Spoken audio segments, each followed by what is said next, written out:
ethics complaint kay Senator Kiko Pangilinan, basta na lang kasi magsisigaw-sigaw dyan sa Senado, hindi naman inaano.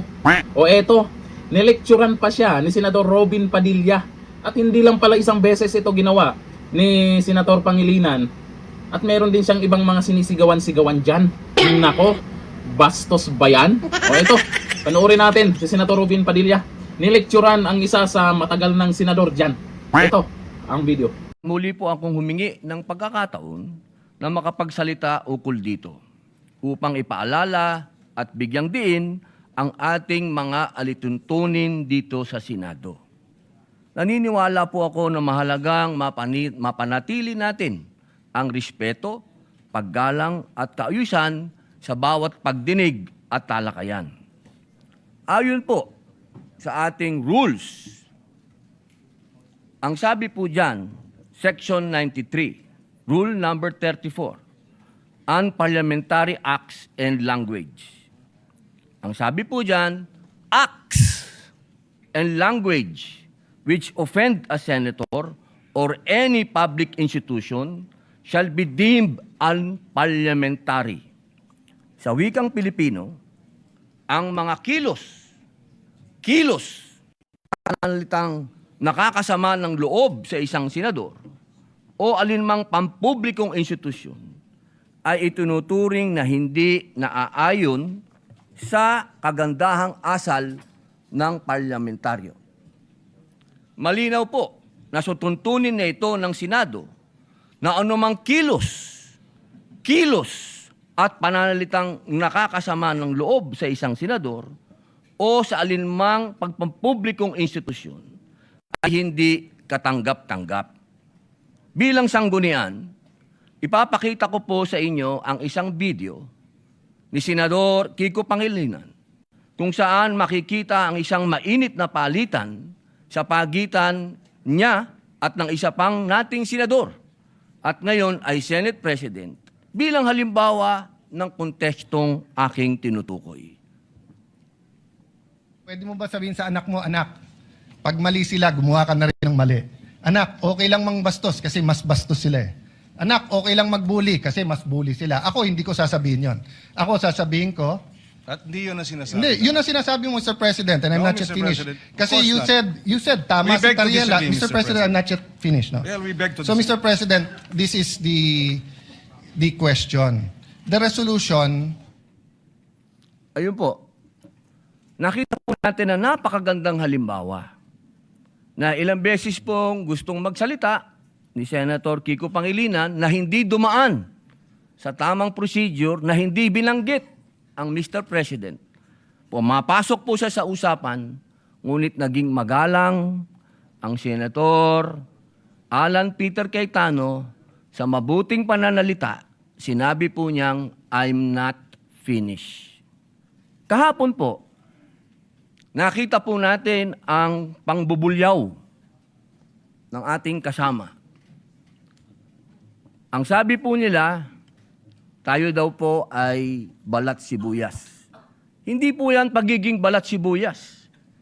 Ito po ay nasa rules of the Senate. At ang sabi din po ng ating dating Senate President, na ito daw po ay nangyayari talaga, nagsisigawan. Mga mahal kong kasama, kung ikaw ay nagsasabi ng iyong talumpati at ikaw ay passionate, okay lang yun. Pero para sigawan mo ang kasama mo, nasaan ang rules of the Senate? Si Ginoong Kiko Pangilinan ng ating senador ay ilang beses na pong senador. Ako po ay neophyte kung tawagin. Napakainam po sana kung pakitaan niya ako ng magandang asal at ipakita sa akin na ganito, iho, ang pagsasabi ng I'm not finished. Hindi yung I have the floor with the burning eyes and the very high voice. Ladies and gentlemen, on record po ito. Nangyari po ito on record sa Senado. Humihingi po siya ng pag-abot ng kamay sa akin, hindi na on record. Paano ko po tatanggapin ang kamay niya? Ginawa niya yan on record. Kaya sana po, hinihingi po natin bilang pakikiisa sa aking dasal na siya ay, kung siya talaga ay nais niyang mag-abot ng kamay, on record. Sabihin niya mismo sa plenaryo na siya ay nagkamali. Katulad po ng ginawa ni Senator Lacson na tumayo kanina at nagsabing siya ay nagkamali. Hindi po ito usapin ng lalabas tayo sa media at sasabihin mong balat sibuyas ako. Di tapon na natin itong rules of the Senate. Tapon na natin to. Di pa natin pala susundin eh. Mga mahal kong kasama, ang sinasabi ko dito, tanggalin natin yan sa record dahil ayokong mababasa yan ng aking mga anak at apo na ang isang Muslim senator ay sinisigaw-sigawan dito sa plenaryo. Yun lamang po. Maraming salamat po sa binigay niyong pagkakataon. Thank you very much, Senator Robin Padilla. We recognize once again Senator Kiko Pangilinan. Thank you, Mr. President.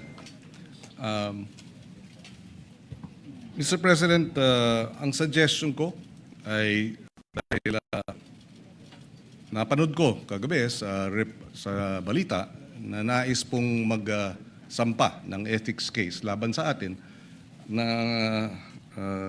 si Senator Robin Padilla. So ang suggestion ko, isampa na yung ethics case at doon na po sa ethics committee natin pag-usapan ito dahil marami pang ibang mga mas importanteng bagay sa aking paniwala ang dapat nating talakayin. Maraming salamat po. For the record, Mr. President. Thank you very much, Senator Pangilinan. We recognize Senator Padilla once again. Wala na po siguro mas importante kung rules of the Senate ang pinag-uusapan natin. So, ang ibig pong sabihin ba niyan na hindi kayang mahumingi ng paumanhin ng isang veteran senator? Para sa kanyang pagtaas ng boses? Yun po ba? Nakikita ko po ang matamis ng ngiti ni Senator Kiko Pangilinan. Nakahirap po bang sabihin nun? At kailangan pa natin umabot sa ethics? May I suspend session first? Tatawa-tawa ka pa dyan, Kiko Pangilinan. Bastos ka naman. Tapos hindi ka man lang marunong humingi ng pasensya. Aminin yung pagkakamali mo. O sa mga dilawan, ganyan yung senador nyo. Mainit ang ulo, oh. Bakit kaya? Ate Shawi, yung dalawa, nag-aaway, oh. Hanggang dito na, thank you.